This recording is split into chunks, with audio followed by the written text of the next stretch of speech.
welcome to JD Clips. Please enjoy the short versions of our famous videos and keep learning. And don't forget to subscribe. Sir आज का विषय जो बड़ा important है, क्योंकि अगर हमारे देखें तो ये जो पाकिस्तान में हुआ है, शुरू करते हैं। ये जो फैज हमीद की गिरफ्तारी कल हुई, यानी कि कल मंडे को 6:30 बजे करीब खबर आती थी फैज हमीद गिरफ्तार हो गए। इसमें 5, 8, 10 पॉइंट है जो हमारे दर्शकों को समझना और बताना जरूरी है।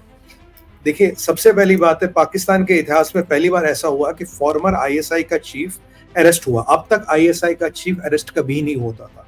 ये माना, पॉइंट नंबर 2, ये माना जाता था कि आईएसआई की ताकत आर्मी से ऊपर है, क्योंकि आईएसआई के पास नार्को डॉलर होता था। अपना बजट, अपना खर्चा पानी आईएसआई खुद चलाती थी।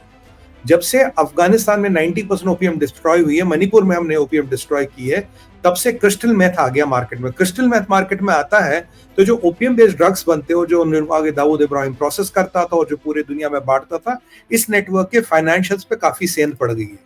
इस नेटवर्क में आईएसआई का रोल था अफगानिस्तान को ओपीएम ला के आगे करना और इन ड्रग्स की पैडलिंग में मदद करना। जब ओपीएम ही नहीं रहा तो ड्रग्स का रिफाइनमेंट नहीं हुआ तो आईएसआई का जो नार्को डॉलर था, जिसके दमखम पे चलते थे, कहते हैं हमें आर्मी की जरूरत नहीं, हमें पैसे की जरूरत नहीं, वो थोड़ा हल्का पड़ गया। ये एक इंपॉर्टेंट फैक्टर में बैकग्राउंड में याद रखना। अब आते हैं इस व्यक्ति विशेष फैज हमीद की बात करते हैं। फैज हमीद है तो पंजाबी, सराइकी बेल्ट में ये पैदा हुआ, सराइकी है ये। सराइकियों वालों का बॉर्डर मिलता है पश्तूनों के साथ भी, सराइकियों का बॉर्डर मिलता है बलोचिस्तान के साथ भी। अब जब इनका बॉर्डर मिलता है, फैज हमीद का एक यूएसपी माना जाता सर कि ये बहुत क्लोज था अफगानिस्तानी तालिबान के साथ। ये बहुत क्लोज था टीटीपी के साथ। आपको याद होगा जब अफगानिस्तान का टेक ओवर हुआ तो ये वहां गया था कहवा पीने और फोटो खिंचा रहा था कि जी हमने बहुत बड़ा काम करा है। ये भी तब से माना जाता है, जब ये वहां गया था तो तब से अमेरिका की नजरों में आ गया था, क्योंकि अमेरिका जो ह्यूमिलेशन अफगानिस्तान में हुआ, उन्हें लगता है यार इस बंदे ने कोई ना कोई रोल जरूर प्ले किया है, क्योंकि ये बड़ा बहुत ही तेज बंदा था। तो अमेरिका की नजरों में ये तब आ जाता है। अब ये भी माना जाता है कि 8,000 तहरीके तालिबान के जहादी लड़ाके, उनको केपीके में रखना और उनको संरक्षण देखने की डील इसने अफगानी तालिबान से की थी। भाई हम इनको यहाँ संरक्षण देंगे, आप इनकी टेंशन ना लें, आप हमें ना छेड़े, हम इनको ना छेड़े। जब भी नदीम अंजुम अफगानिस्तान गया, तालिबान से मिलने गया, उसको एक ही चीज बोली जाती थी, भाई फैज हामिद को ला, हमने उससे डील। उसकी डील का क्या हुआ आपको रहे? नदीम अंजुम एक बार आंखों में सुरमा लगा के, बाल आगे करके, वो पठानी के ऊपर कोट पहन के, पूरे पठान के वेश में गया था वहां, पर उसकी दाल नहीं गली। आसिम मुनीर को वो मानते ही नहीं। तो फैज हमीद वहां जो अफगानिस्तान के साथ इनके रिलेशन खराब हो रहे हैं, और जो मैंने बोला था जुलाई अगस्त में युद्ध जैसी परिस्थिति इनकी हो जाएगी, जो अभी हो गई है, तो उसमें फैज हमीद को एक इंपॉर्टेंट एस्पेक्ट माना जाता है। फैज हमीद को तुमने हटाया, हमारी डील उसके साथ हुई, उसको लाओ। ये उसको लाने को तैयार नहीं। क्यों? फैज हमीद को सर अपॉइंट किया था इमरान खान नियाजी ने एज आईएसआई का चीफ, और जब आर्मी का चीफ बनने की बारी, आसिम मुनीर को निकाल के किया था। हाँ, और जब आर्मी चीफ बनने की बारी आई तो फैज हमीद का भी 6 नामों में एक नाम इसका भी था। अब क्या किया, आसिम मुनीर आया और फैज हमीद ने 1 साल पहले वॉलंटरी रिटायरमेंट ले लिया। भाई लोग पकड़ो तुम्हारी नौकरी, तुम्हारे सर मैं नहीं कर रहा। तब आता है नदीम अंजुम पिक्चर में, तो इसकी कहीं ना कहीं रस्साकशी थी। अब दूसरे एस्पेक्ट पे आती है, तो बैकग्राउंड हो गया अपने दर्शकों के लिए। देखिए, फैज हमीद का ये माना जाता है ये बहुत पावरफुल आईएसआई का चीफ रहा है। आर्मी में इसकी क्वाड्री है, आईएसआई में इसकी क्वाड्री है, मतलब इसका ग्रुप है, इसके समर्थक है, इसके हितैषी है। केपीके में जितनी भी ट्राइब्स है अच्छा खासा वर्चस्व रखता है उसमें। अफगानी तालिबान का ये हाईएस्ट लीडर तक इसका एक्सेस है, तहरीके तालिबान इसके हाथ में है, और पीटीआई का सपोर्ट इसको है ही है। तो ये 5-6 चीजें इसके पास है जो इसको अगेन यूनिक बनाती है। पर अब इस साइड आते, इस साइड कौन है? आसिम मुनीर। आसिम मुनीर पहला पाकिस्तान का चीफ है जो आर्मी का चीफ रह चुका, मिलिट्री इंटेलिजेंस का चीफ रह चुका, आईएसआई का चीफ रह चुका, और इसकी इमरान खान से बिल्कुल नहीं बनती थी। इमरान खान और इसकी बहुत रश्शाखची थी। अब ये जो सारा प्रकरण हुआ, तो अब इसमें एक इंपॉर्टेंट चेंज होता है। इंपॉर्टेंट चेंज ये होता है, आपको पता होगा, जो हमने जयपुर डायलॉग्स पे डिस्कस भी किया था संजय सर के साथ, कि एक ऑपरेशन लॉन्च हुआ था कि जी हमें तहरीके तालिबान को उड़ा देना, हमें बलूचों को उड़ाना, चाइनीज पैसा लेके हमें वहां स्टेबिलिटी लाना है। Operation to bring stability and equity in Pakistan. जब मैंने बोला था कि भाई ये पाकिस्तान के जेलों से कैदियों को निकालेंगे, उनको मारेंगे, पुरानी क्लाशनिकोव साथ में रखेंगे, फोटो उठाएंगे, चीनियों को भेजेंगे, बोलेंगे देखो जी आतंकवादी मार गए। और अगर आप उस ऑपरेशन को देखें, उसको स्टडी करें, उसमें तालिबान क्या, तहरीके तालिबान की इतनी कैजुअलिटी नहीं हुई जितनी पाकिस्तान फौज की हुई। जब इसका विश्लेषण किया गया, आप अज़्म इस्तेहकाम की बात, बिल्कुल, आप तो सब्जेक्ट मैटर एक्सपर्ट है इसमें। अज़्म इस्तेहकाम, जब इसका विश्लेषण किया गया कि पाकिस्तान फौज की बैंड क्यों बजी, तो इसमें निकलता है कि जितना भी इंटेल था, जितनी भी ऑपरेशन की डिटेल्स थी, जो भी रणनीति थी, अफगानियों के पास और तहरीक तालिबान के पास पहले पहुंच गई। फिर एक और इस पे आरोप लगता है, कहता भाई ये जो मजीद ब्रिगेड और तहरीक तालिबान में जुगलबंदी हुई उस वो भी इसने कराई। ये जो अफगानिस्तान के साथ इनकी किसी भी सूरत में बात नहीं ये तो रिटायर हो चुका है, तो फिर क्यों कैसे करा दी इसने? सर इसकी वर्चस्व था ना, ये तो रिटायर तो ये प्रोटेस्ट में हुआ था, 1 साल पहले ये नौकरी से गया था। तो क्या था भाई इसने ये कराई। इसमें एक और एंगल है, उस पर भी आऊंगा अभी, फिर ये बहुत क्लियर हो जाएगी बात। तो बात है भाई ये 3 चीजें जो हुई, एक तो इस पे आरोप लगा। अब जो इस पे आरोप इन्होंने लगाया जी DHMS से जमीन का ही, इसने यहाँ ये फाइनेंशियल इरेगुलरिटी की, ये तो सबने की, ये कौन सा इस बेचारे ने की है? आप बहरीन फौजी और अस्करी, अगर आप इन 3 फौजी तंजीमों का जीडीपी देखें, more than 10% of Pakistan GDP है। तो वहां तुम्हें क्या एक फैज हमीद ही मिला टांगने को, बाकी सबको टांग दो। किसने चोरी नहीं की वहां पे? कौन जनरल चोर नहीं है वहां? तो हर कोई चोर है, जो जितना बड़ा अफसर उतना बड़ा चोर।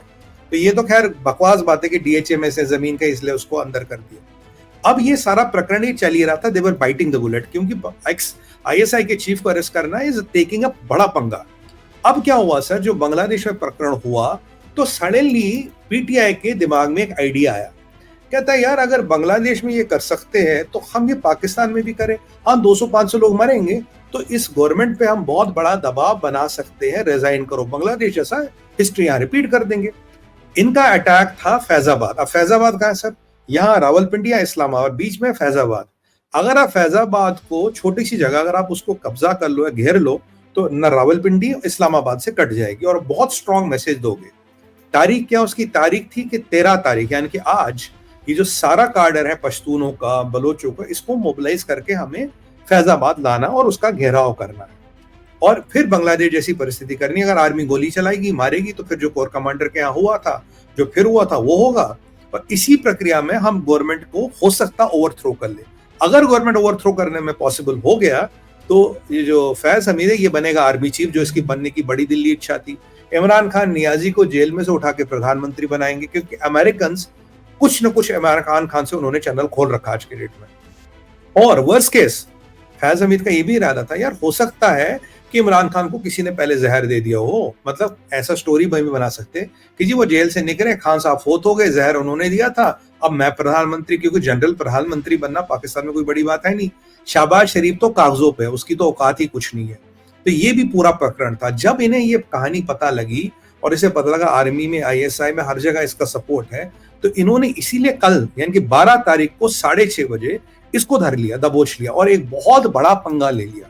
अब ये है, जब ये पंगा ले लिया तो अब उसका इम्प्लीकेशन क्या होगा? बिफोर इम्प्लीकेशन एक जियोपॉलिटिकल एंगल है, ये भी बताना समझाना जरूरी है। कल आपने देखा होगा, कल सुबह जब हम नींद से उठते तो हमें खबर आती है अमेरिका के 2 CBG कैरियर बैटल ग्रुप्स और न्यूक्लियर सबमरीन्स को रवाना कर दिया गया मिडिल ईस्ट। एक वहां ऑलरेडी है, तो मिडिल ईस्ट नहीं, मेडिटेरेनियन के लिए मिडिल ईस्ट भेज दिया सर, वेस्ट एशिया की तरफ। लॉयड ऑस्टिन ने बोल दिया कि रवाना हो जाओ। कल सुबह क्या ये आया है कि आप रवाना हो जाओ। अब जब उन्होंने यहां भेजा है तो इसका मतलब है कि मतलब वहां अगर आप कोई भी आप फॉरेन न्यूज मीडिया को ट्रैक करें, वो कह रहा है ईरान और इजराइल की जंग घंटों दूर है। अब अगर ईरान और इजराइल की जंग होगी, दो एस्पेक्ट इसके जो मैं क्लियरली समझाना चाहूंगा सर। पहला एस्पेक्ट है कि अब अगर ये जंग होगी तो अमेरिका को ईरान को ठोकने के लिए पाकिस्तान के जमीन की जरूरत चाहिए। और बलोचिस्तान में जो एयर बेस है, जो चीनियों ने बनाई थी, जो पाकिस्तानियों ने अब तक चीन को हैंडल नहीं की, आसिम मुनीर देखा जाता है he is drifting towards America के करीब आ रहा। अब वो एयर बेस चाहिए अमेरिका को ईरान को ठोकने के लिए, रिकॉग्निसेंस के लिए। आज के डेट में भी अमेरिकन जहाज वहां है, अमेरिका के ड्रोन वहां से उड़ते हैं, MQ-9 भी वहां से उड़ाया जाएगा। अब ये अगर आएगा तो ईरान के इंटरेस्ट के लिए है नहीं, पर इसका मतलब है अमेरिका आता है लगभग पाकिस्तान में। और कहां आता है? ग्वादर में। कहां आता है? KPK में, बलोचिस्तान में, सॉरी। तो बलोचिस्तान में अमेरिका का आने का मतलब है जो चीन के इरादे थे, जो चीन का पैसा था, वो डूब गया।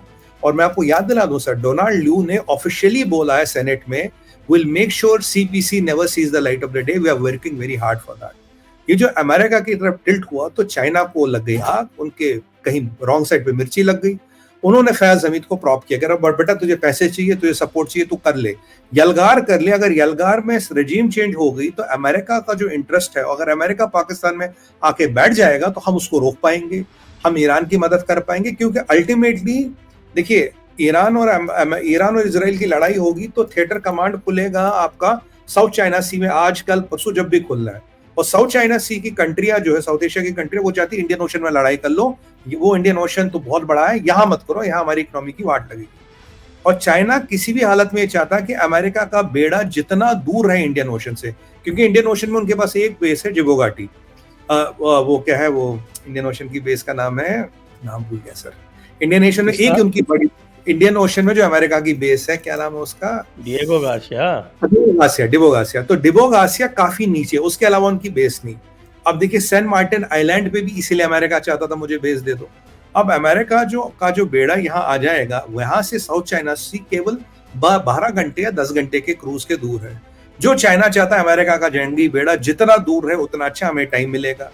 और अब आप देखिए, ये भी संभावना है कि अमेरिका का बेड़ा अगर इस क्षेत्र में आ जाएगा, कल को वो श्रीलंका में भी डॉक हो सकता है। बोलेंगे एयरक्राफ्ट कैरियर खराब हो गया, रिपेयर करना है, मेंटेनेंस करना है, जो हमारे लिए भी कोई बहुत अच्छी बात नहीं है अगर उनका इतना बड़ा अरमड़ा यहाँ आता, क्योंकि हिस्ट्री में इतना बड़ा अरमड़ा उन्होंने आज तक कभी मूव नहीं किया। और न्यूक्लियर सबमरीन्स का अनाउंस करके मूव करना बहुत बड़ी बात है। लॉयड ऑस्टिन चाहते तो नाम नहीं ले सकते थे, किस तरह की सबमरीन हमने मूव की, वो कह रहे हमने ये किया।